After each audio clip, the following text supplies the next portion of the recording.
খুন করে মৃতদেহের মাংস কেটে খাওয়ার অভিযোগ। দিনহাটার কুরসারহাটে হাড়হিম করা ঘটনা। দিনহাটা মহকুমার কুরসারহাটে কৌতূহল জাগানো ও হাড়হিম করা এক ঘটনার পর্দাফাশ করল পুলিশ। মৃতদেহ থেকে মাংস কেটে খাওয়ার উদ্দেশ্যেই খুন, এমনই নজিরবিহীন অভিযোগে এক যুবককে গ্রেফতার করেছে সাহেবগঞ্জ থানার পুলিশ। ধৃতের নাম ফিরদৌস আলম, তার বাড়ি পাশের গ্রাম থরাইখানায়। পুলিশ সূত্রে জানা গিয়েছে, দিন কয়েক আগে কুরসারহাটে ভোনাথপুর এলাকায় মানসিক ভারসাম্যহীন এক ব্যক্তির ক্ষতবিক্ষত মৃতদেহ উদ্ধার হয়। দেহের বিভিন্ন অংশে গুরুতর আঘাতের চিহ্ন ছিল।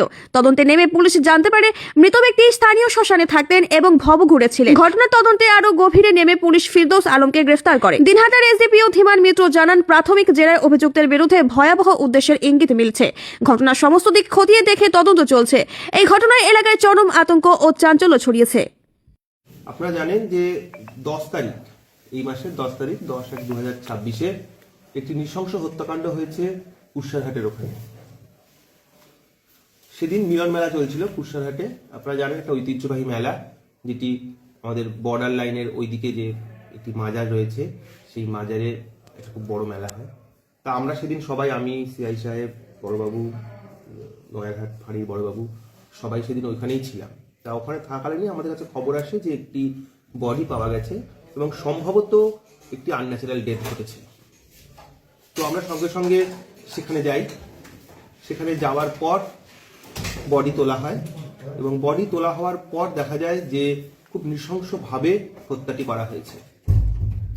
গলা এবং ঘাড় উভয় জায়গাতেই আমরা একাধিক কাটমার্ক পাই এবং খুব বীভৎসভাবে এই হত্যাটি হয়েছে। তা স্বাভাবিকভাবেই সেখানে কোনো সিসিটিভি ছিল না, বা যতদূর মনে হচ্ছিল আগের দিন রাত্রে হয়েছে এবং প্রত্যন্ত জায়গা এবং সম্পূর্ণটাই ফাঁকা জায়গা ছিল, একটি শ্মশান। আমরা পরবর্তীতে যখন খোঁজ নিই যে ব্যক্তিটি কে, তখন জানতে পারি যে একজন অজ্ঞাত পরিচয় ব্যক্তি। শ্মশানেই দীর্ঘদিন ধরে তিনি রয়েছেন, প্রায় 1 বছরের ওপর ধরে তিনি শ্মশানেই থাকে এবং সম্ভবত মানসিক ভারসাম্যহীন বলেই সেখানকার স্থানীয় মানুষ আমাদেরকে জানান। তা আমরা খুব আশ্চর্য হয়ে যাই যে কেন এইরকম ভাবে একজন ব্যক্তিকে কেউ খুন করতে পারে, যেখানে কোনো মোটিভই খুঁজে পাওয়া যাচ্ছে না। যাই হোক, আমরা যেহেতু কোনো টেকনিক্যাল সোর্স আমরা পাইনি, অর্থাৎ সিসিটিভি বা কিছু আমরা পাইনি, তাই আমরা ম্যানুয়াল সোর্স লাগাই। আমাদের সেই বিশ্বস্ত সূত্রে আমরা খবর পাই যে একজন ব্যক্তি এই কাণ্ডটি ঘটিয়েছে। তো তাকে অ্যারেস্ট করা হয়।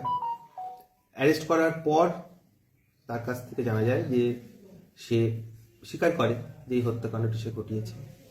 এবং সবচেয়ে যেটা আশ্চর্য সেটা হচ্ছে, এই হত্যাকাণ্ডটি ঘটানোর পেছনে তার সেরকম কোনো উদ্দেশ্য ছিল না, জাস্ট খুন করার জন্য খুনটি করা হয়েছে।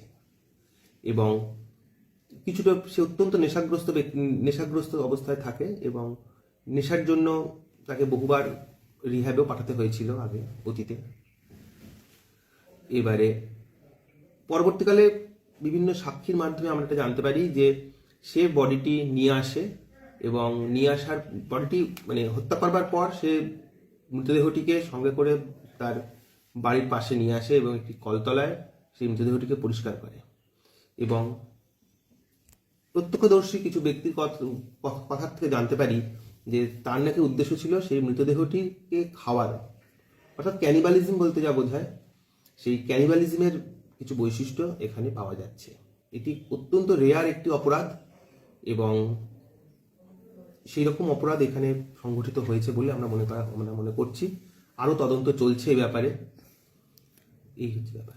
এর আগে কি এরকম কোনো ঘটনা ঘটেছে? না, এর আগে সেরকম কোনো ঘটনা, কোনো এর এগেইনস্টে কোনো পুলিশ কমপ্লেন হয়নি।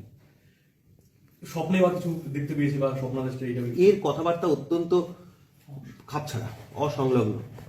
সুতরাং একবার বলছে যে কেউ বলেছে, কিন্তু কে বলেছে, কি বৃত্তান্ত, সেসব কিছু নয়। এই রকমের কিছু সমস্যা রয়েছে। নেশা করে করে এর কিছু মস্তিষ্ক বিকৃতির আভাস আমরা পেয়েছি, কিন্তু কোনোভাবেই একে পাগল বলা চলে না, কারণ এর কোনো, আমরা তো পাগল বলতে পারি না, বা তোমার ডাক্তার বলছে, কোনো ডাক্তারই কোনো কাগজপত্র, এর পাগল হিসেবে কোনো ডাক্তারি কাগজপত্র নেই। পূর্বে কোনো অপরাধের পূর্বে কোনো রিপোর্টেড অপরাধ নেই। রিপোর্টের অপরাধ কতদিনে পুলিশ হেফাজত? কতদিন? 7 দিন দিল, 4 দিনে পাওয়া গেছে। স্যার কি নাম আছে? ওর নাম আছে হচ্ছে ফিরদৌস আলম। এর বাড়ি হচ্ছে গিয়ে আপনার থরাইখানা। যার মৃত্যু হলো তার বাড়ি কোথায়? অজ্ঞাত পরিচয় ব্যক্তি বললামই তো।